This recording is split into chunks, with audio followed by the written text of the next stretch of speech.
From the early hours of the morning, search officers assembled at the site, moving with quiet determination and practiced coordination. They worked in rotating shifts, each team meticulously carrying out their duties. Shortly after the initial digging commenced, the team unearthed an object buried just beneath the surface. It was a wooden structure, deliberately crafted, aged but intact. But the search did not end there. Recognizing the potential significance of the find, the team widened the excavation area. Then came a second discovery, one that brought the operation to a heavy, silent pause. They had found her. The location and clothing were consistent with the missing woman. Everyone hoped for another explanation, but deep down, they already knew. Later, identifying features were examined. The results were confirmed. It was Valerie Tyndall. Dear viewers, we appreciate your support and comments. It means a lot to us. Thank you for being with us. In this documentary, we investigate a real crime involving Valerie Tyndall, who was born in 2005 in the heart of Indianapolis, the bustling capital city of Indiana. From the very beginning, Valerie's life was rooted in the contrasts between city energy and small-town calm. Her parents, Jack and Shayna Tyndall, always prioritized family safety above all else. With 5 children to raise, including Valerie, their third child, they found the unpredictability of the city increasingly unsettling. Jack worked as a mechanic, and Shayna had a part-time job at a community health clinic. They both began to worry about their eldest son soon needing to commute across town for middle school. The thought of him navigating crowded buses, walking past unfamiliar faces, and spending hours away from home led them to make a decisive change. After thoughtful discussions and long nights poring over maps and options, they agreed. It was time to move. From a young age, Valerie displayed a deep connection to animals. While other children her age might have gravitated toward dolls or video games, she preferred feeding chickens, brushing ponies, and reading books about animal care. Local farmers soon noticed her enthusiasm, and she was often invited to tag along during feeding time or watch veterinary checkups. Her parents supported her dream wholeheartedly. Jack would sometimes bring home used textbooks from a nearby college library sale, and Shayna signed her up for summer animal care workshops whenever they were available. Valerie's bedroom was filled with notebooks, posters of animal anatomy, and a growing collection of pet care supplies. Even though their financial situation was modest, the Tyndalls made sure Valerie always had access to learning opportunities. By 2023, Valerie had just completed her junior year at Eastfield High School. At 18, she was looking ahead to her final year before college. She had already begun researching veterinary programs, drafting application essays, and attending virtual open houses. Realizing that tuition, supplies, and travel expenses would add up quickly, she made a practical decision: to use her summer break to earn and save money. Her initial attempt at employment was typical for teens in rural areas. She landed a position at a nearby fast food restaurant. But it wasn't long before she realized it wasn't the right fit. The long hours, constant noise, and intense pace drained her energy and left little room for the focus she wanted to maintain on her academic goals. After only a few weeks, she gave her notice and resumed her search. It was during this time that a trusted friend offered an alternative. A neighbor named Patrick, an elderly man well known throughout Arlington, ran a small but steady yard maintenance business. He had been retired for several years, but continued offering services like lawn mowing, garden shed repairs, and seasonal cleanup. Valerie had known Patrick nearly all her life.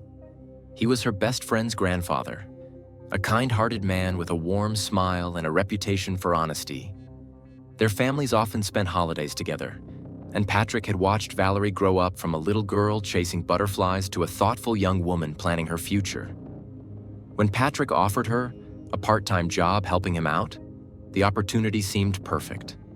The work was peaceful and outdoors, the hours were flexible, and the location was always nearby. Most importantly, she felt completely safe. Her parents agreed, and Valerie began joining Patrick a few mornings each week, doing light physical tasks and earning modest wages that she immediately tucked away into her savings jar. On the morning of June 7th, 2023, nothing seemed out of the ordinary at the Tyndall home. The day began like any other summer morning. Birds chirped outside the windows, sunlight spilled through the kitchen curtains, and the smell of toast and coffee filled the air. Valerie got up at her usual time, dressed in casual summer clothes, shorts, a t-shirt, and comfortable shoes, and came downstairs to join her family for breakfast. She was in good spirits, smiling and relaxed as she chatted with her mother and younger siblings. She mentioned she'd be heading out shortly to assist Patrick with a few minor yard tasks. It didn't seem like anything strenuous, just some pruning and raking, she said. She expected to be home by lunch. She took only the essentials with her: her phone, her wallet, her keys, no backpack, no water bottle, no extra change of clothes or tools. That wasn't unusual. Most jobs with Patrick were local and brief. As she left the house, she waved to her little brother on the swing and told her mom, "See you in a few hours." For most of the day, everything remained calm. The Tyndalls were used to Valerie being gone for several hours during yard jobs, especially when the sun was out and there was more work than usual. Her mother, Shayna, occupied herself with errands and chores, occasionally glancing at the clock but never feeling uneasy. Valerie had always been responsible. If she was running late, she would send a text or give a quick call. But by the late afternoon, approaching 5 p.m., something began to feel off. Valerie had said she'd return around noon. Shayna picked up her phone and dialed Valerie's number, hoping to hear her daughter's cheerful voice. But the call didn't connect. It went straight to voicemail. That was out of character for Valerie. If she said she would do something, she followed through. If she was delayed or sidetracked, she always made the effort to communicate, even with a quick text. So, when her mother, Shayna Tyndall, realized that her daughter hadn't called or messaged for hours, she instinctively knew something was off. Still trying to maintain a calm head, she decided to reach out to the person Valerie was supposed to be with that day: Patrick, an elderly neighbor and longtime friend of the family. The Tyndalls trusted Patrick implicitly. He had been part of their lives for years, attending birthday cookouts, helping with home repairs, and offering his old pickup truck whenever someone needed to move furniture or haul supplies. Shayna dialed his number and waited. When Patrick answered, his voice was casual and friendly at first. But that changed quickly after she asked him the question that had been weighing on her all afternoon. "Was Valerie working with you today?" There was a pause. Then came Patrick's reply, and it was like a slow crack splitting open the solid ground beneath her. He sounded genuinely confused and told her that he hadn't scheduled anything with Valerie that day. In fact, he said he hadn't seen her since the previous afternoon. He went on to mention, almost in passing, that he had heard she might be planning a day trip to Indianapolis with some friends. Where that information came from, he didn't say. Shayna froze. The mention of Indianapolis didn't match anything Valerie had talked about. That morning, her daughter had been specific and clear. She was going to help Patrick with yard work, the kind of task she had done many times before. There was no mention of travel, no hints of other commitments, no indication that anything was different. Valerie had left the house dressed for light work in the sun, not for a trip out of town. And something else didn't make sense. Valerie didn't keep things from her family. The Tyndall household had always functioned on open communication and mutual respect. If Valerie had changed her plans, she would have said so. When Jack Tyndall walked through the door just after 6 p.m., tired from another long day at the auto shop, Shayna met him with more than just a worried expression. She carried the full weight of a mother's growing dread. She explained everything: the unanswered calls, the conversation with Patrick, the conflicting story. Jack listened, processing the information piece by piece. He didn't interrupt. When she finished, he nodded slowly and without hesitation said, "We need to start looking." The two parents began going over every possible explanation. Maybe Valerie had changed her mind at the last minute. Maybe she had met someone else and decided to help them instead. Maybe her phone had died while she was still out working, and she simply lost track of time. But each possibility raised more questions than it answered. Why wouldn't she let them know? Why tell one story and then do something completely different?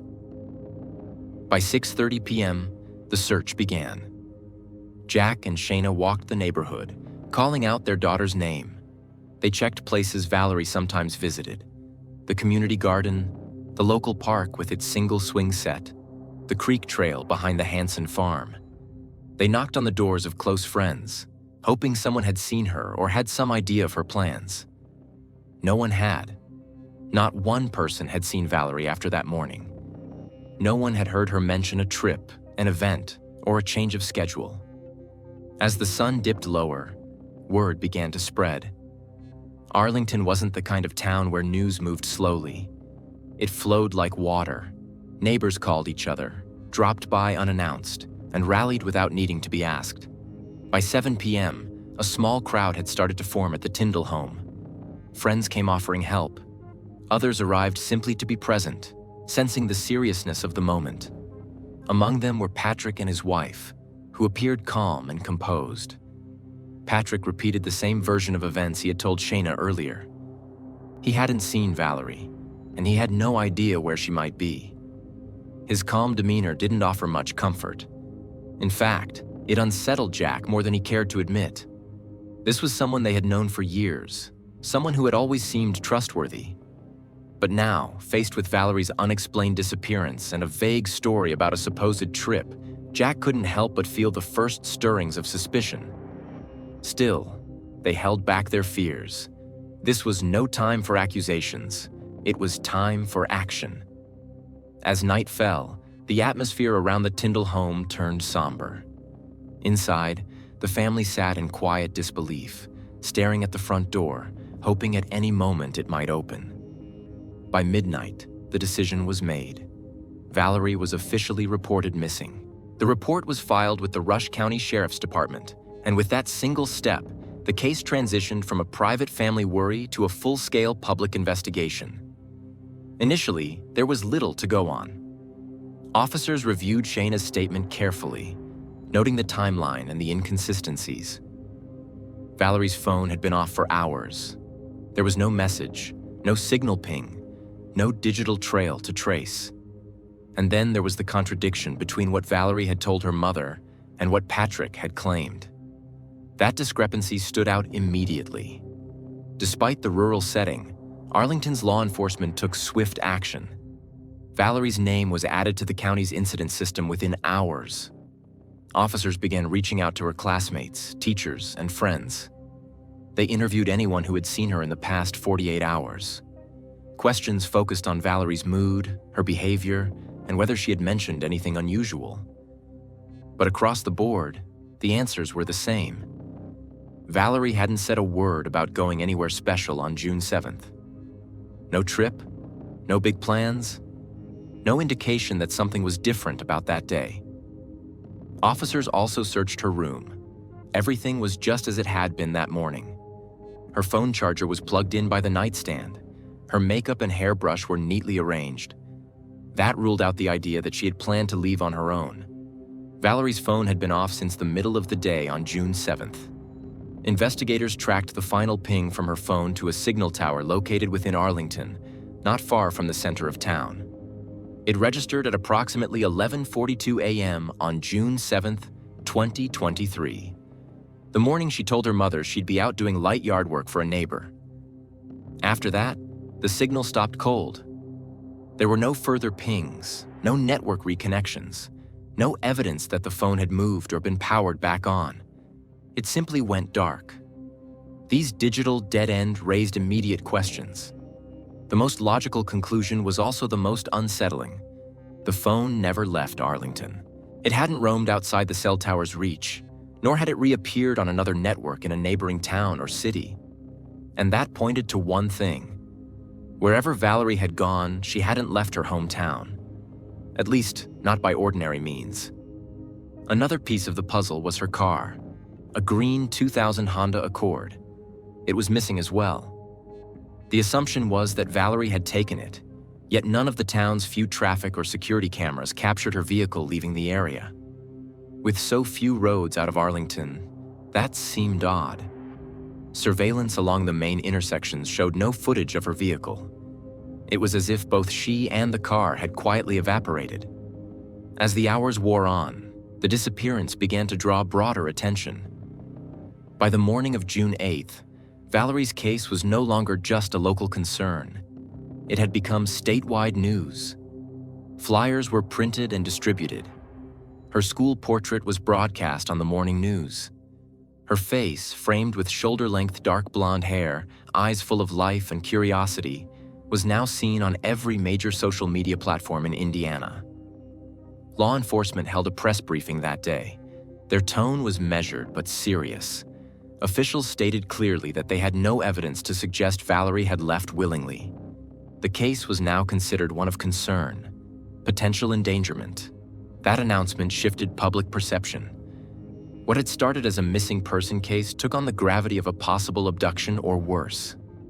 And the town of Arlington responded. With heart, with urgency. Within hours, dozens of residents took to the fields, woods, and gravel paths with flashlights, walking sticks, and bottled water. Volunteers canvassed the area in coordinated teams, aided by law enforcement. Residents checked their barns and sheds. Others opened crawl spaces and attics. Nothing was considered too unlikely. Local farmers paused their own work to allow searchers onto their properties, and small business owners donated supplies and food. Soon, neighboring towns got involved. People from as far as Shelbyville and Greenfield arrived with ATVs, search dogs. K-9 units scanned forest edges and creeks. Helicopters flew overhead, equipped with infrared. The community had mobilized in full, displaying an overwhelming wave of concern and compassion. Despite the massive search effort, no signs of Valerie or her vehicle were found. Not a scrap of clothing, not a piece of trash, not a cell phone. The silence of her absence deepened. It was as though the ground itself had swallowed her whole. Parallel to the ground operations, the Rush County Sheriff's Department launched a deeper investigation. Officers secured digital warrants for Valerie's online accounts, with full permission from her parents. They combed through every text, every post, every call log and email. Nothing raised alarm. Her texts were upbeat and full of typical teenage banter, school projects, future college hopes, plans for the weekend. There were no signs of emotional distress, no messages that hinted at fear, regret, or a desire to disappear. Her search history included topics related to animal care, exam schedules, and secondhand bookstores. Not exactly the digital footprints of someone preparing to run away. Still, investigators pressed on. It was during this deeper review that certain inconsistencies began to surface. Subtle at first, then more defined. One detail in particular drew renewed attention. Valerie's last conversation with her mother had centered around her plan to work for Patrick, the older gentleman who lived nearby and who had occasionally hired her to help with small outdoor projects. Patrick, on his part, initially told authorities that he hadn't seen Valerie at all that day. In fact, when Shayna first called him, he appeared caught off guard. He reiterated that no work had been scheduled for that morning and went on to suggest that Valerie might have taken a spontaneous trip to Indianapolis with friends. Still, at that early stage, his name wasn't attached to the investigation in any official way. He was simply another figure in Valerie's day-to-day life, a neighbor, an employer, and the grandfather of one of her closest friends. But privately, Shayna harbored doubts. And they didn't stem only from Patrick's statements. In the weeks leading up to her daughter's disappearance, Shayna had noticed subtle but unsettling changes in Patrick's behavior. He had taken more interest in Valerie than seemed appropriate for a man his age. He frequently offered her rides, even for short distances she could walk. He asked detailed questions about her daily plans, where she would be, how long she'd be gone, and who she'd be with. At first, it had seemed like harmless concern from an older man looking out for someone he'd known since childhood. But over time, it began to feel intrusive. Then came a more troubling discovery. Valerie had shared her phone's location with Patrick.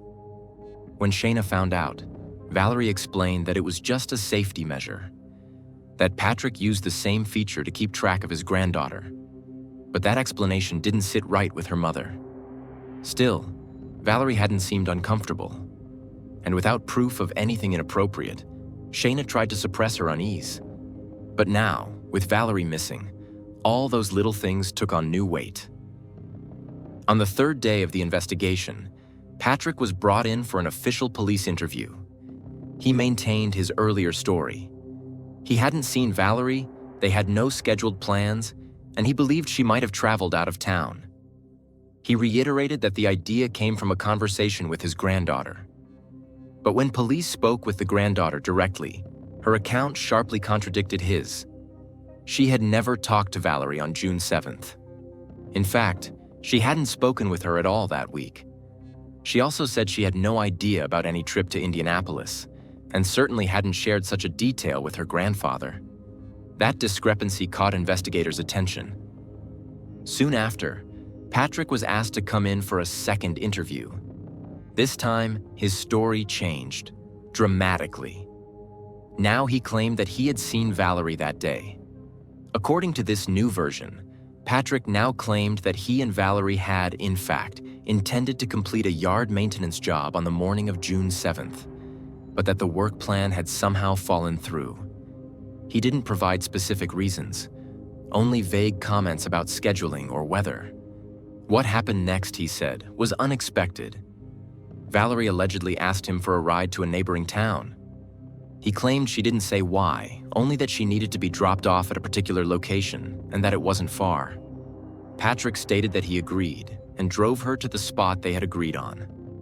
Once she got out of the vehicle, he claimed he turned around and left immediately.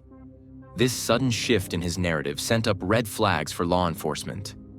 When asked directly why he hadn't mentioned any of this in his first statement, when he had plainly said he hadn't seen her at all that day, Patrick responded with something investigators had heard many times before. He was afraid of being blamed and didn't want to draw suspicion. But his explanation didn't sit right.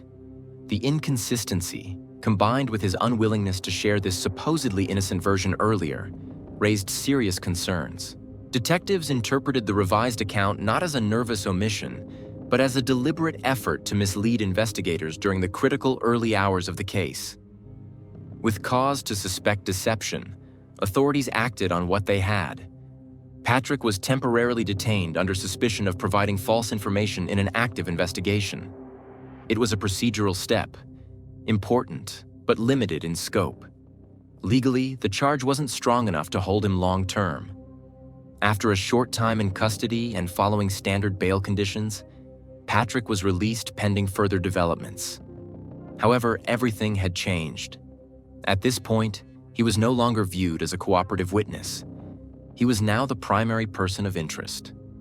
Following this shift in focus, law enforcement began verifying every detail Patrick had provided in both his original and revised statements. They began re-interviewing witnesses and re-examining the timeline, hoping to establish a more reliable chain of events. And that's when new voices started to emerge. A neighbor living just 2 houses down from Patrick reported seeing him behind the wheel of a car matching the description of Valerie's green 2000 Honda Accord, not his usual vehicle, sometime late that morning. The sighting had seemed unremarkable at the time, but now took on significant weight. 2 more witnesses came forward, both stating they had seen Patrick and Valerie walking together that same day along a tree-lined stretch of road near the town's southern edge. These accounts directly contradicted his initial denial of seeing her on June 7th and poked major holes in his second version as well. Meanwhile, search teams continued combing the surrounding areas, and a major development occurred a few days after these statements were collected. Valerie's missing Honda Accord was located in a quiet residential neighborhood several miles outside of Arlington. The vehicle had been deliberately parked on a side street, away from main traffic flow and public parking areas. Most notably, the license plates had been removed. At first glance, the car showed no visible signs of damage or a struggle. There were no broken windows, no signs of forced entry, and nothing obviously left behind in the seats or trunk. But the vehicle's sudden reappearance, after days of it being completely off the radar, and the missing plates suggested intentional concealment, this gave law enforcement a stronger footing. Attention quickly turned back to his property. Around this time, specialized K-9 units were brought in to aid the investigation. The trained search dogs were directed to the area surrounding Patrick's house, with particular focus on the backyard, the tree line, and several man-made features, including a small decorative pond near the far end of the property. During the initial search sweep, the dogs displayed heightened sensitivity to a particular section near the water feature. They returned to that same area repeatedly, behavior that typically indicates the detection of biological markers or buried material. However, despite the canine responses, investigators hit a wall. In legal terms, a dog alert, on its own, is not considered conclusive evidence. It can raise suspicion, but it's not enough to secure a search warrant. There were no visible signs of tampering with the ground, and no physical evidence was found during the surface-level inspection. At this point, investigators shifted their strategy. Knowing that something potentially crucial could be buried beneath Patrick's yard, they began discreet surveillance of the property. Undercover vehicles parked on nearby streets. Detectives began documenting every action taken in and around the lot. What they observed over the next several weeks raised even more questions. Patrick, who had otherwise been keeping a low profile since his release, was seen performing odd tasks around his property. Most notably, he began digging, frequently and in different parts of the yard. At times, he would spend hours outside under the pretense of gardening or landscaping. But the locations of his digging appeared random and unusual, far from any flower beds or garden structures. In several cases, he was seen covering the fresh soil with construction rubble, wooden boards, or bags of mulch. Investigators photographed and recorded each instance, gradually building a dossier of suspicious post-incident behavior. Parallel to this, detectives began reviewing the role of Patrick's wife, Linda.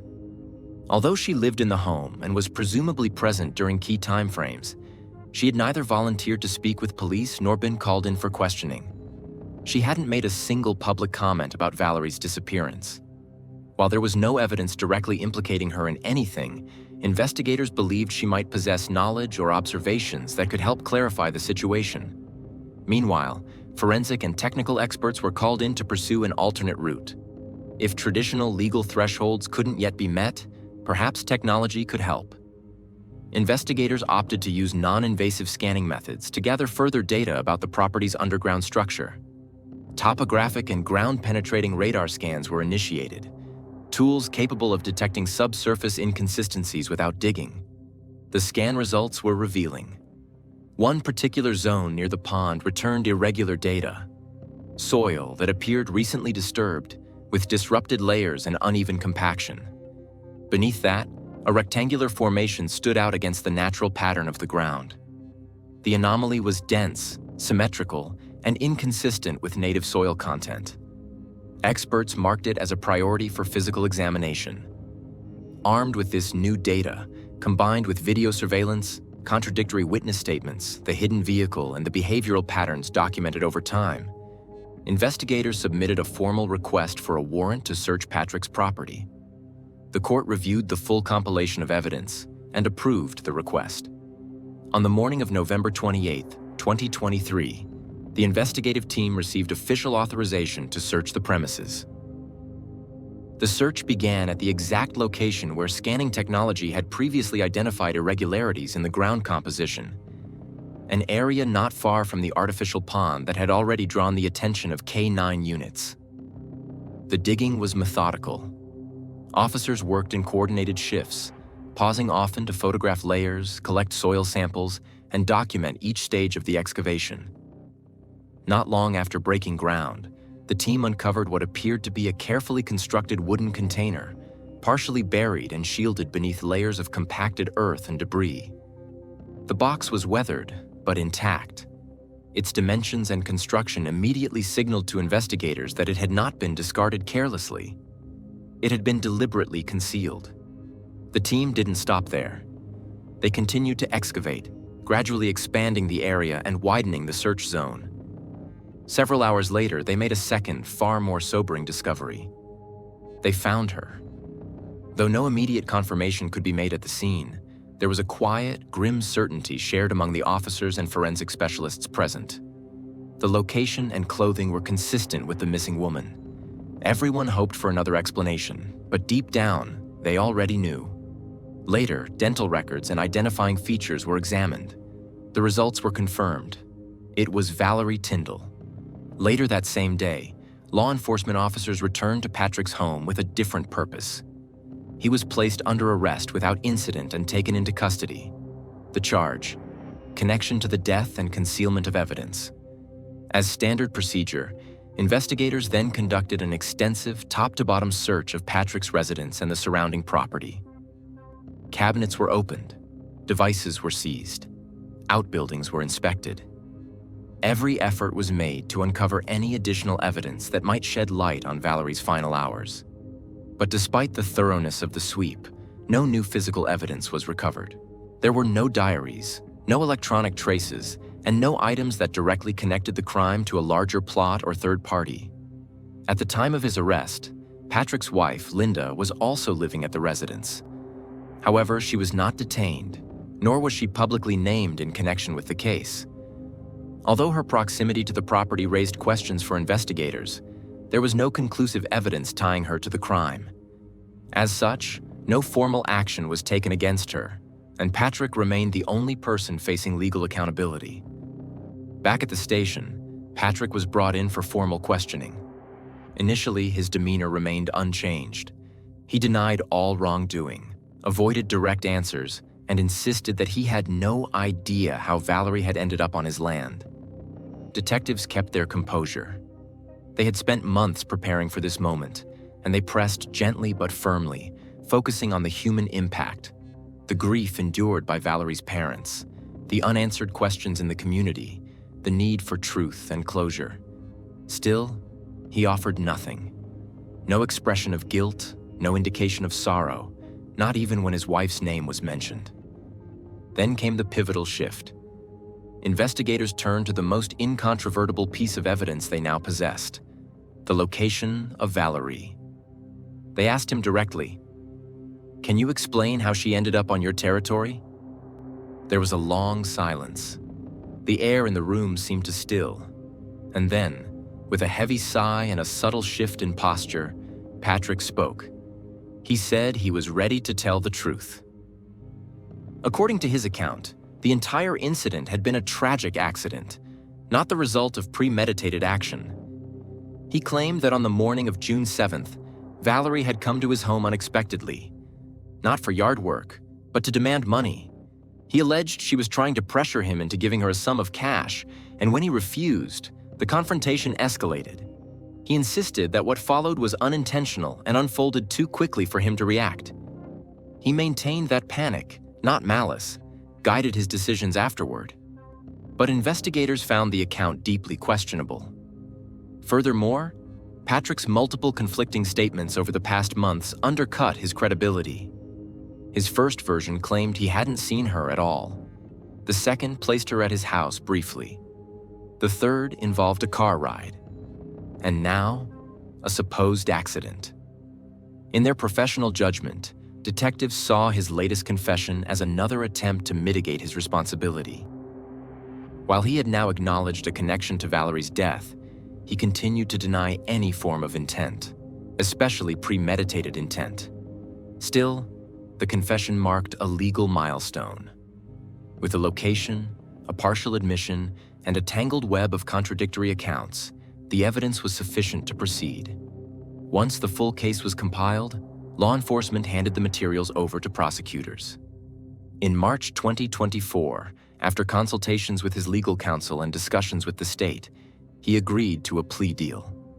Under the terms of the agreement, he formally admitted to causing Valerie Tyndall's death and unlawfully concealing. In exchange for his cooperation and waiver of a trial, he received a sentence of 57 years in prison with no eligibility for parole.